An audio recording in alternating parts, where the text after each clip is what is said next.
First love never dies, or if it does, it takes a long time. Ang mahigit 2 taong relasyong namagitan kina Andy at Jake ay mahirap daw makalimutan ng binata.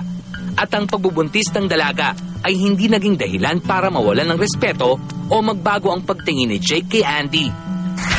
Oh, marami na rin, nagtatapon na lang. 2 years na rin po eh.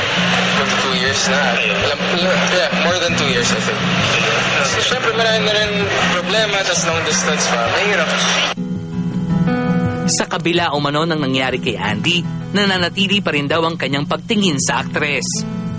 Kami naman ni Andy, like, childhood friends na, diba? As you all know. Tapos, nung high school, pareho din kami ng circle of friends. Based na ako sa London eh. Tapos pag-uwi ko, one summer, kita ulit kami after a long time. Sa bata ako na in love sa kanya. Kasi si Andy parang ano siya eh. Parang bata. Masayahin na very positive and very rocky, very strong na babae. Tapos, syempre marami din ako natutunan sa kanya and vice versa.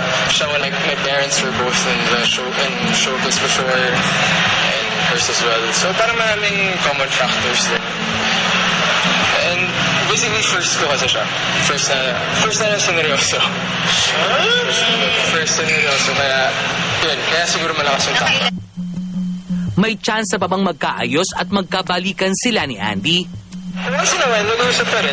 Well, nothing's impossible naman po, diba? Pero as of now, sobrang lumabo po bigla eh. After talaga po yung interview ni Tita Jane. Siguro, after some time, naayos na namin. Kung maayos yun, with our parents muna. Anong nais niyang iparating sa mag-inang Jacqueline at Andy? Basically, siguro stay strong. I mean, Ellie needs you. I'm happy for you na kahit pa paano, diba? Konti lang nakagawa na nakakabalik pa. Sa mga niya naman, I mean, wala naman nawala sa respect ko sa kanya. So, mamala yung loob ko ng konti. Pero, yun. Dito Jane pa rin siya sa akin. Samantala, pagkatapos ng nalathala ring panayam na ito kay Jake, nag-tweet ang nadismayang si Andy who says he hates boys. And we quote, "So much for going against my mother and sacrificing our relationship just to give you what you want. FYI, everything my mom said was true anyway." Unquote. You know, honestly, hindi ko talaga alam ang mga detalye ng nangyari. Ang alam ko lang, na napanood ko siya sa TV and she was crying. All I did was just text. Sabi ko, I told Andy, I told her, ba't hindi mo ko tinatawagan? I'm your best daddy friend you'll ever have. Sabi ko, don't cry. I don't like to see you cry. Tapos natawa naman siya, well, I'm glad I made you smile.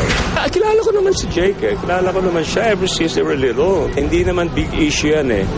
Unang-una, bilang isang magulang, gusto mong patapusin yung pag-aaral ng anak. Siyempre, Jake, he's a very refined guy. He's very, very well brought up. Very good, very kind. Gentleman. I just wish that private matters within the family should stay private. That's all. But I respect both sides. Tinangka naman ng Star Talk ng kunin ang pahayag ni Jacqueline. Ngunit mismo ang manager nitong si Ed Estrella ang tumanggi para sa alaga. Nakausap din ng Star Talk si Mrs. Rina Casino, ina ni Albi. Masaya raw ang kanilang pamilya dahil vindicated si Albi sa mga pahayag ni Jake.